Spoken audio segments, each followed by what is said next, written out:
Aníbal Fernández, ¿no? Así es, Aníbal, buenas ¿Cómo va? tardes, gracias por venir. A mí No, me da por cierta favor. vergüenza escuchar a determinado sector de la política que defienda un conglomerado de empresarios y no lo público. Muchos son diputados nacionales. Bueno, pero la derecha se ha comportado siempre de la misma manera.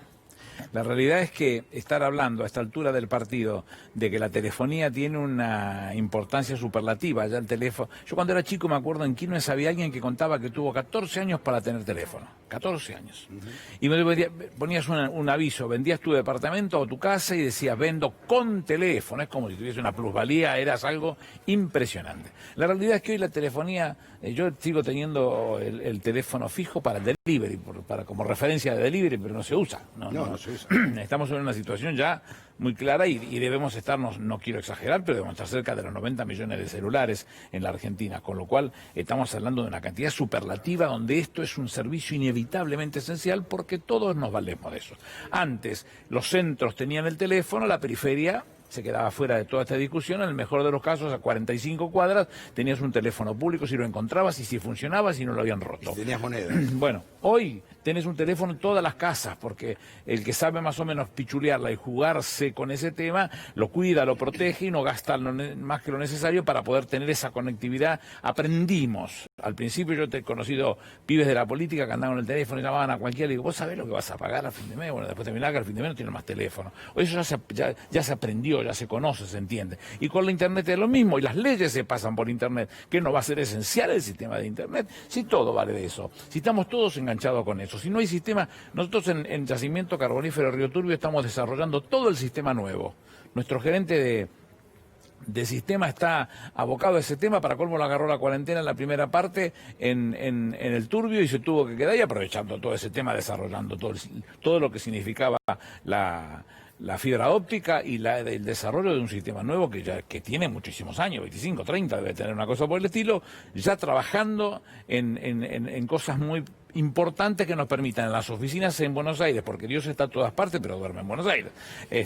Las oficinas nuestras en Buenos Aires, que están en Cabildo 65, nos va a permitir trabajar de la misma manera como si estuviéramos sentados en el Turbio. Entonces, cuando vayamos de un lado y del otro, siempre contamos con la misma información y la liquidación de sueldos y el desarrollo de eso y optimizar los costos. Todo tiene que ver con lo esencial. ¿Cómo no va a ser esencial? Bueno, el presidente puso el caballo adelante del carro. No les gusta, qué sé yo, ¿qué va a hacer? La vida es así, no siempre se puede quedar bien con todos. Lo que pasa es que hay intereses económicos, esto lo sabemos todos, que son muy fuertes, porque todo el mundo, es casi de sentido común, ¿no?, que hoy se vuelve un servicio esencial tener internet o teléfono celular. Pero yo pienso en los funcionarios de anteriores gobiernos, con la ley de medios, Sabatella, por ejemplo, las embestidas que tuvieron que sufrir por enfrentarse a estos grandes grupos de medios. Pero no hay que callarse la boca cuando uno cree que lo que está haciendo, y yo lo siento de esa manera, es en beneficio del pueblo argentino. ¿A quién se lo voy a decir así? ¿Para beneficio de quiénes? No es de otro que no sea del pueblo argentino. Entonces hay que seguir insistiendo. No gusta y no gustará. ¿Qué quiere que le haga? No se puede quedar bien con todos. Ahora, si tenemos que ver que en la gestión de este mamerto que tuvimos de presidente, todo el grupo que estaba detrás de ellos trabajaba en función de lo que le beneficiaba a las empresas, bueno, ese fue su momento. La verdad es un espanto, la verdad que la historia los recordará como el diablo, porque es horrible que estos tipos se hagan de las cosas del hombre y la mujer común para beneficiar a las empresas en vez de tener un pensamiento serio y criterioso de cómo hacer crecer los derechos del resto del pueblo argentino que necesita cosas, que le importa un poquito más crecer y desarrollarse, y no específicamente. Y yo no soy un tipo antiempresa, al revés, quiero que ayudar en todo lo que se pueda para que a las empresas les vaya bárbaro, pero no conspirando contra el hombre y la mujer común del pueblo argentino, ¿no? Vamos a ver los tweets de Patricia Bullrich y Federico Pinedo, entre otros. Bueno, ahí hay una diferencia grande dentro de los mismos representantes. Por ejemplo, Julio Cobos con Patricia Bullrich, recién lo mencionaba Ale, porque Cobos también había tuiteado. ¿Qué es lo que dijo Bullrich? El gobierno nacional encontró una ventana por la cual meterse con el grupo Clarín, quien tiene una posición mayoritaria en el servicio de televisión por cable e internet, y que además ahora opera con celulares a través de la fusión con Personal. En el caso de Julio Cobos, y defendiendo esta calificación de servicio esencial, algo que en otros lugares del mundo como México, Holanda, es una discusión que ya se dio, Cobos citaba también un propio tuit de él del año 2003 manifestándose, bueno, a favor de esto, ¿no? De esta medida. Que en todo caso habla bien de él, que presentó un proyecto en tal sentido y que hoy la coherencia lo hace decir las cosas como son. Es así, ¿por qué va a tener que mirar para el costado? El que fue presidente por 12 horas, Federico Pinedo, dice: la estatización del servicio de comunicación viola tratados internacionales. Es mentira lo que dice él. Yo se lo contesté por Twitter eso. Es mentira lo que dice, porque el análisis de Federico es un análisis de alguien que no lee derecho administrativo hace mucho tiempo. Huele a humedad ese análisis que está haciendo él. Es un análisis viejo, es un análisis fuera de lo que es el moderno constitucionalismo, que define con absoluta claridad que estos son servicios esenciales, que no se necesita ir tan profundo, pero sí ver lo que dicen los fallos. Hay un fallo de la Corte Suprema de Justicia de la Nación contra el Superior Tribunal de la Ciudad, en el cual define específicamente la importancia y la condición de esencial del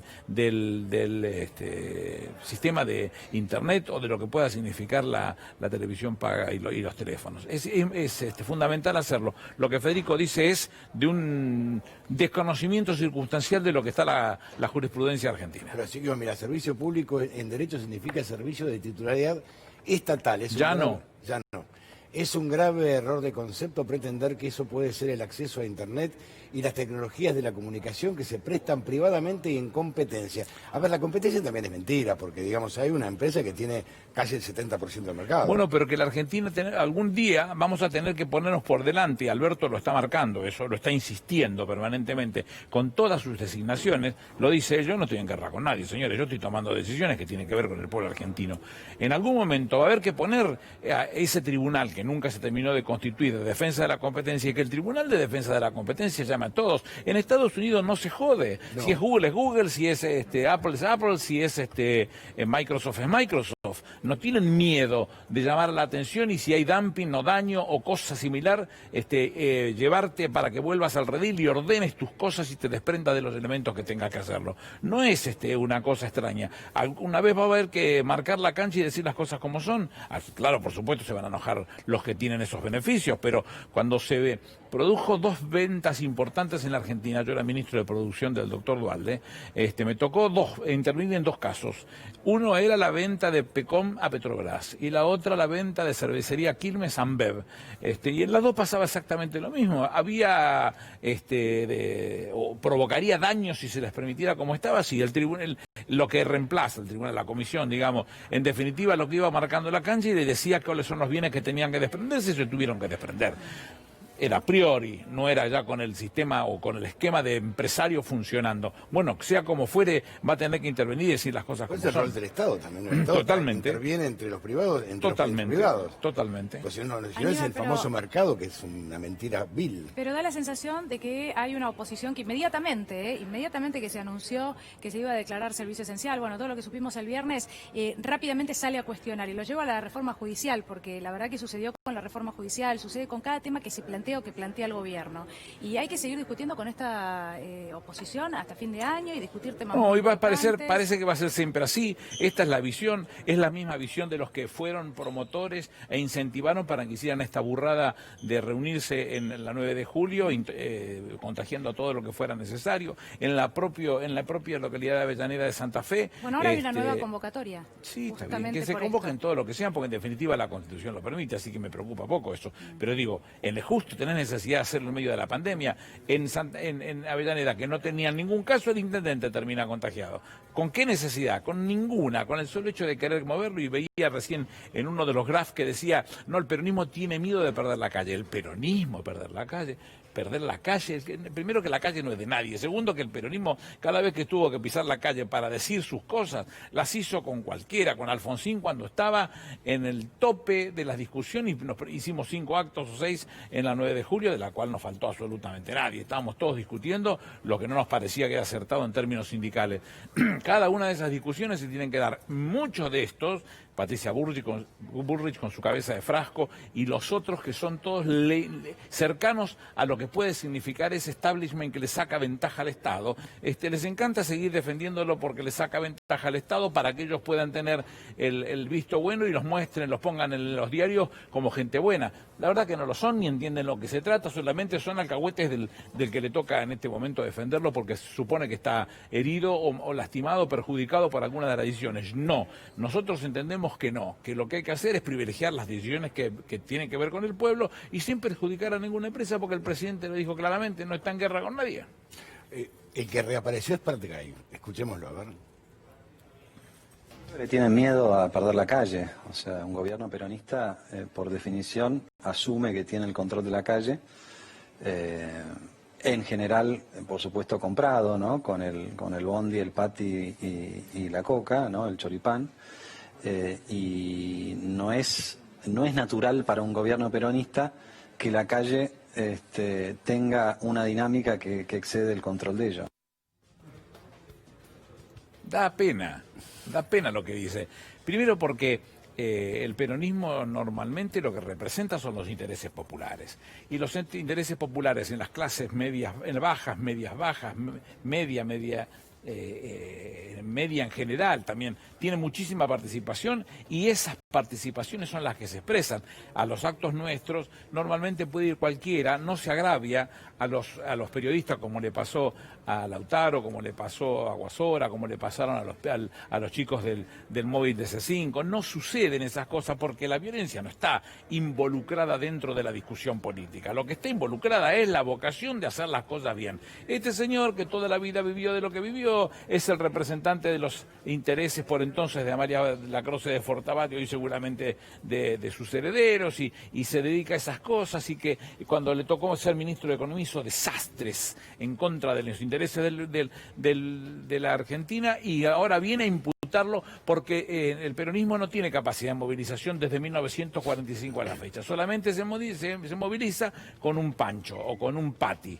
Bueno, la realidad, ¿sabes una cosa? Se moviliza por un montón de otras cosas. Y si yo tuviera que traer gente de mi localidad, y porque va a pasar todo el día, pudiera ayudarlos y darles algo para que puedan comer, ¿por qué no lo voy a hacer? Que él cree que a uno le da vergüenza ayudar para que alguien pueda comer y pueda manifestarse en algún lugar cuando están. En los lugares donde estaban, no vienen por el pancho, venían por Cristina, no por el pancho, por el pati, venían por Cristina. Nunca lo vas a ver eso, Partgay, nunca lo vas a ver. ¿Qué va a hacer? Aníbal, y desde lo judicial, novedades en la causa por espionaje o en las causas hay todo el tiempo, ¿no? El viernes nos enteramos de los teléfonos celulares encriptados. No, y la filtración de los movimientos sociales. Exactamente, también, bueno, varias cuestiones respecto de Vicentín. ¿Hasta dónde llega la causa espionaje?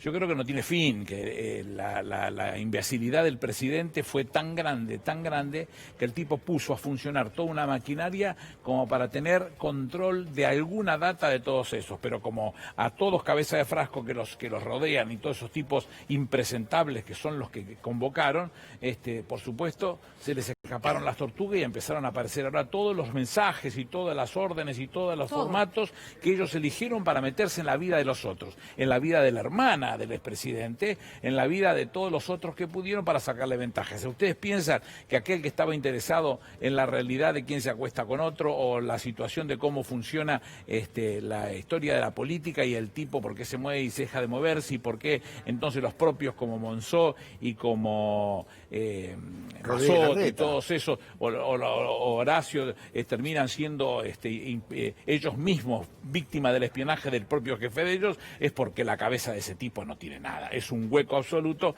que lo único que está pensando es si se puede anticipar a lo que está sucediendo conociendo algo de antemano, y la realidad es otra. La realidad política es un poquito más complicada. La política es de los serios que en algún momento tiene que sentarse y mirarlo, como le pasa a Horacio, como le pasa a Jorge Macri, a Gustavo Pose, a Valenzuela, a Grindetti, a Guillermo Montenegro, que tienen que sentarse a la mesa a gobernar porque detrás de ellos hay un pueblo que está esperando que tomen decisiones acertadas. Esto es un caso. El resto de los otros, y claro, es el viejo síndrome de Baglini. ¿Cómo están tan lejos de la responsabilidad de gobernar? Dicen cualquier cosa, si total están lejos de la posibilidad de gobernar. El tema es que ninguno de los que tiene función de gobierno convoca ninguna marcha, todo lo contrario.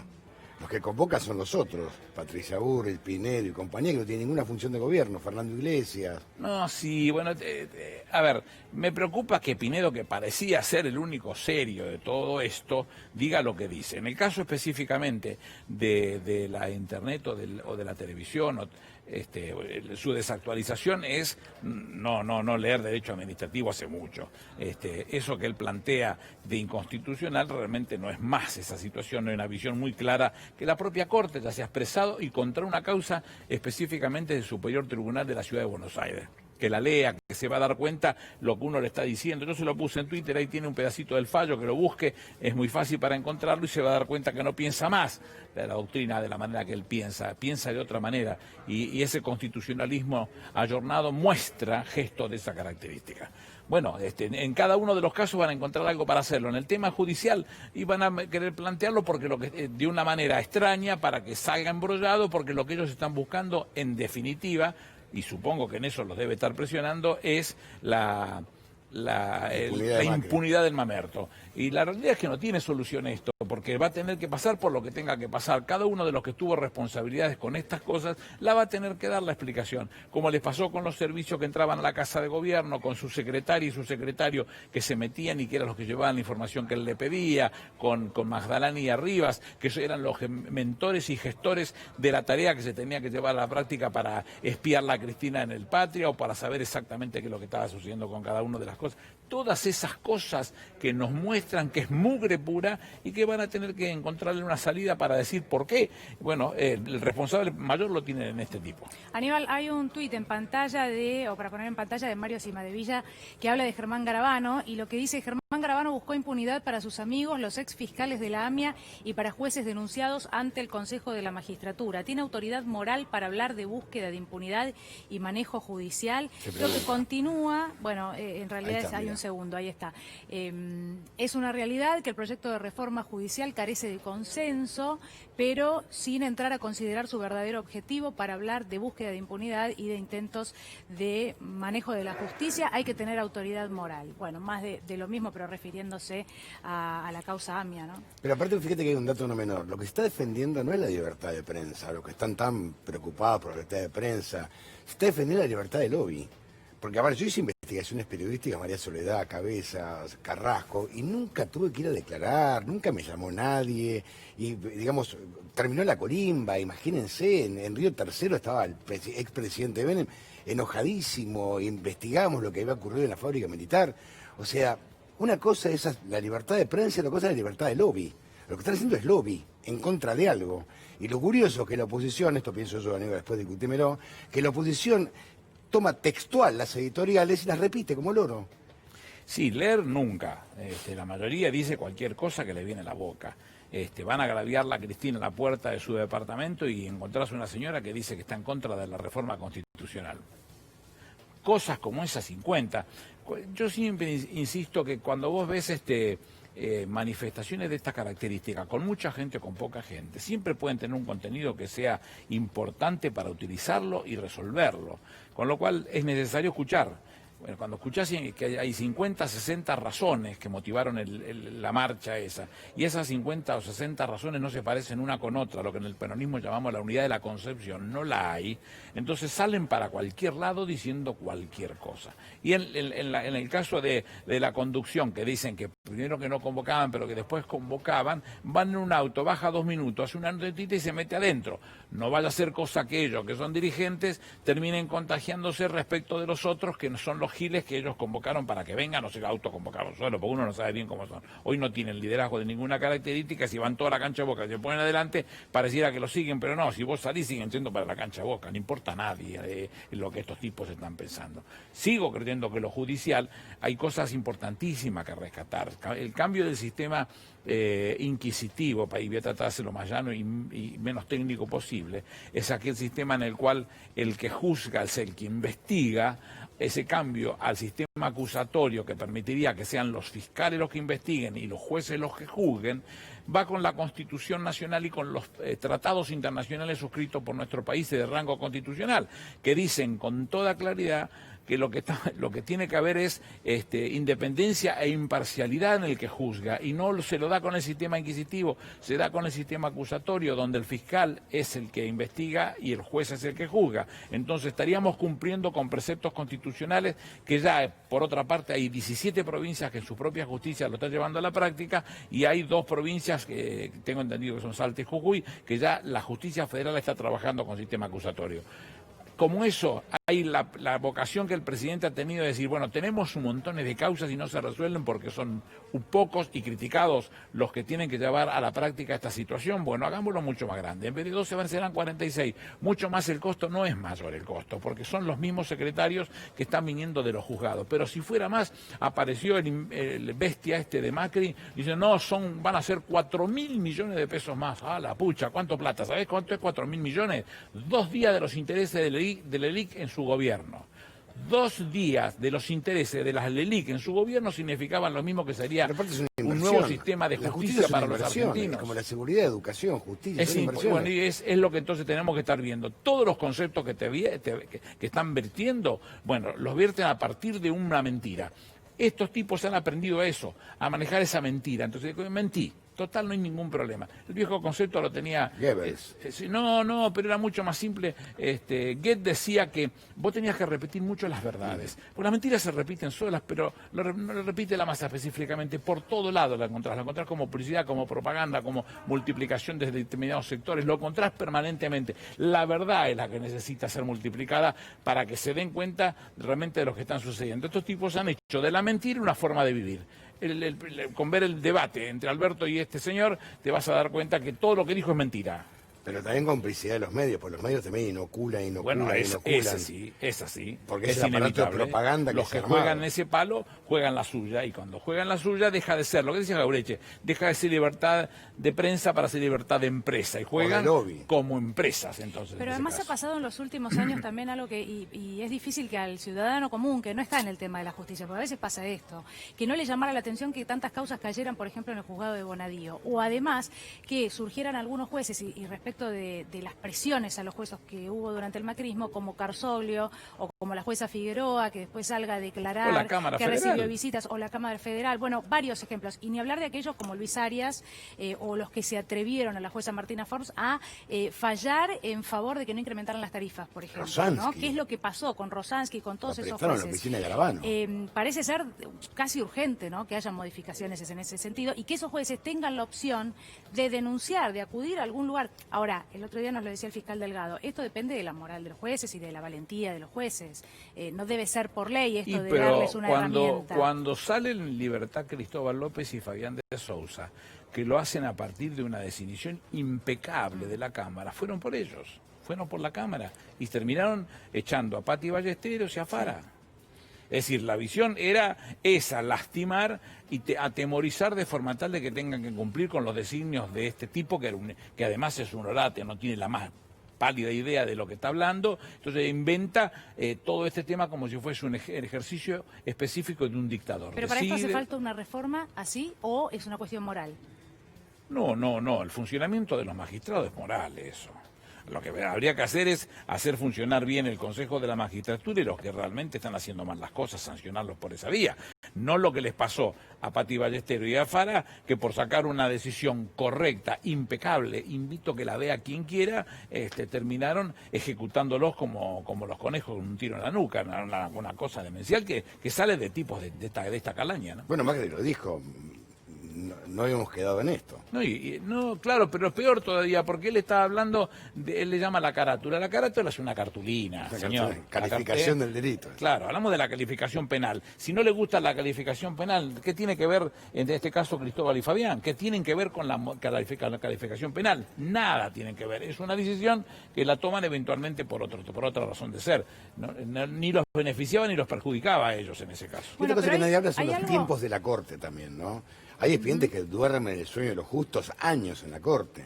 Sí, o terminan o con unidades que están todavía ahí. O terminan a cortísimo plazo, con decisiones de otra característica que el Código Procesal establece en el artículo 280, y invocando ese artículo 280 simplemente dice que no se va a abocar y no se va a abocar. Macri, cuando tenía 2 causas y estaba procesado en las 2, una por la evasión y la otra por contrabando agravado, con otra corte, no con esta por supuesto, lo primero que hicieron fue pagar, y en ese momento, ahora no, en ese momento vos pagabas y extinguías la acción penal, resolvías la parte de la evasión. Cuando vino la causa por el contrabando agravado, dicen, no bis in idem, es un principio del derecho que dice 2 veces por la misma causa. No tiene nada que ver una cosa. Bueno, sin embargo, eso fue a la Corte y la Corte dice por el 280 yo no me aboco y entonces quedó firme el fallo de la Cámara y por eso quedó liberado de su procesamiento. Pero no me olvido que este tipo es un trucho, es un deshonesto, un ruin de todas las características. La responsabilidad del periodismo, porque la verdad que durante estos años esto fue posible gracias a esa complicidad, donde pasaron cosas que en ningún momento deberían haber pasado en la República Argentina. En el caso Freiler, sí creo que fue con Freiler, el propio Lanata, ante los medios de comunicación en una radio, pedía que fueran a insultar a los hijos. Bueno, y es algo que de alguna manera la sociedad ha naturalizado. No, pero en el caso de Freiler retuvieron al senador país de Chubut, para que jurara y faltara uno, y con ese uno además, que faltaba le daban los números para poder sacarlo en el Consejo de la Magistratura. Una vergüenza que pasen cosas de esa característica. Una vergüenza. También uno piensa que fueron 4 años de antipolítica. Ellos han defendido a las empresas, colocando CEOs que controlaban sus propias empresas, los cuales eran gerentes. Fueron 4 años donde la antipolítica y lo antipúblico dominó la Argentina. Sí, pero mientras tanto se robaban todo. Mientras tanto se robaban todo, desde el presidente, su familia y sus amigos. Mientras tanto se robaron todo. Porque les quedó todo, para mostrarlo a Macri de cuerpo entero, tenés el Correo, tenés la Autopista del Sol, tenés el parque eólicos, tenés las devaluaciones. El día posterior a las PASO, el día 12 de agosto, 40, ese 60. día tenés una devaluación fenomenal, que no la jugaron ellos, que no lo hicieron ellos, vamos, por Dios. Aparte lo dijo. Pero además lo hicieron en todo, se quedaron con todas las eléctricas, PIN, 4000% para arriba, si total el que sufre, o el viejo que no tiene cómo pagarlo, o el que no tiene laburo, o el que vive con 5 pibes, no tienen forma de pagarlo, que se queden sin luz, pero la de ellos tenés que poner